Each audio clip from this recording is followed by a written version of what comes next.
জীৱনৰ আন এক নাম সংগ্ৰাম নে সংগ্ৰামৰ নামেই জীৱন ঠিক ক'ব নোৱাৰি।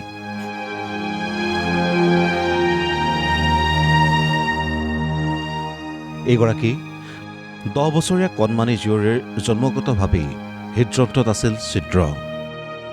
কণমানিজনীৰ বিকাশো আন শিশুৰ দৰে নহয়, লগতে আছে কেইবাটাও ৰোগ।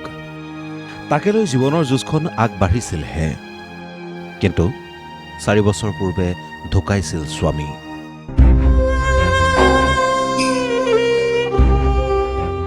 আৰু এইবেলি আহিল প্ৰলয়ংকৰী বান।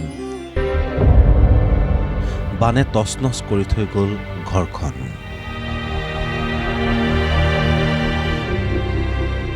শিৱসাগৰৰ বেতবাৰীৰ 2 নম্বৰ কোঁৱৰ গাঁৱৰ এইগৰাকী মীনাক্ষী গগৈৰ কৰুণ কাহিনী এয়া। ছোৱালীজনী এয়া হাৰ্টৰ ফুটা এটা আছে বুলি জন্মগতৰ পৰা কোৱা হৈছে। ডক্টৰক দেখুওৱা হৈছে। দেখুওৱা স্বত্তেও মানে দূৰলৈ নিব কৈছে, বাহিৰত নিব পৰা নাই, আৰ্থিকভাৱে টনকিয়াল নোহোৱাৰ কাৰণে। বানপানী সোমাইছে, লোকচান কৰিছে, লোকচান। বানে ভাঙি নিয়া ঘৰখন পুনৰ থান-থিত লগাই দিবলৈ আগবাঢ়ি আহিল এটা স্বেচ্ছাসেৱী সংগঠন।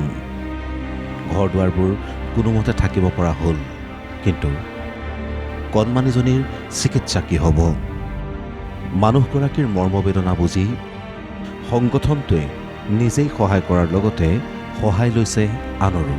মানে জন্মগতই মানে তাইৰ বুকুত এটা ফুটা আছে, তাই মানে তথাপি আৰু তাইৰ বয়স চাই পেলাই ডেভেলপমেণ্টটো বহুত কম মানে। আৰু তাই মাহটোত 2 বা 3 বাৰলৈ তাই চিজাৰহে। চিজাৰ হোৱাৰ পিছত তাই 4-5 দিন, 6 দিন, 7 দিন, 10 দিন বিচনাত শুই থাকে, কোনো কথা বতৰা নকয়, অকল পানী অকণ খায়, খোৱা বোৱা নকৰে, তেনেকৈয়ে থাকে মানে। শুনি আমাৰ বহুত বেয়া লাগিলে। তো তাৰপিছতে আমি চালোঁ যে কেনেবাকৈ কিবা প্ৰকাৰে তাইক যদি কিবা সহায় কৰিব পাৰি। এই ক্ষেত্ৰত 2-3জন আমাৰ মানুহ যথেষ্ট সহায় কৰিবলৈ আগবাঢ়ি আহিছে। তেওঁলোকক আৰু সহায়ৰ প্ৰয়োজন হ'ব।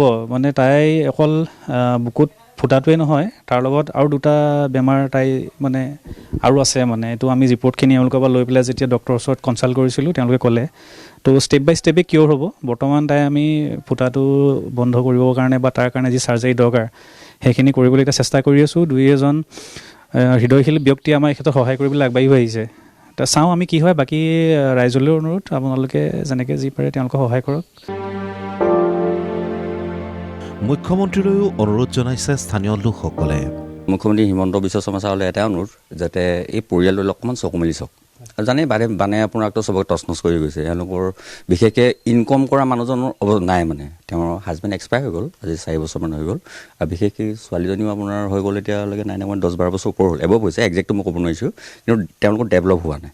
আৰু হিমন্ত বিশ্ব শৰ্মাই চাই যদি অকণমান যদি চকু মেলি চায়, আৰু বিশেষকৈ এনেকুৱা মানে এওঁলোকৰ যদি বোলে কিবা এটা ইনকম চ'ৰ্চ এটা থাকিলেহেঁতেন, তেতিয়াহ'লে অকণমান নিজে হ'লেও মানে কৰিব পাৰিলেহেঁতেন।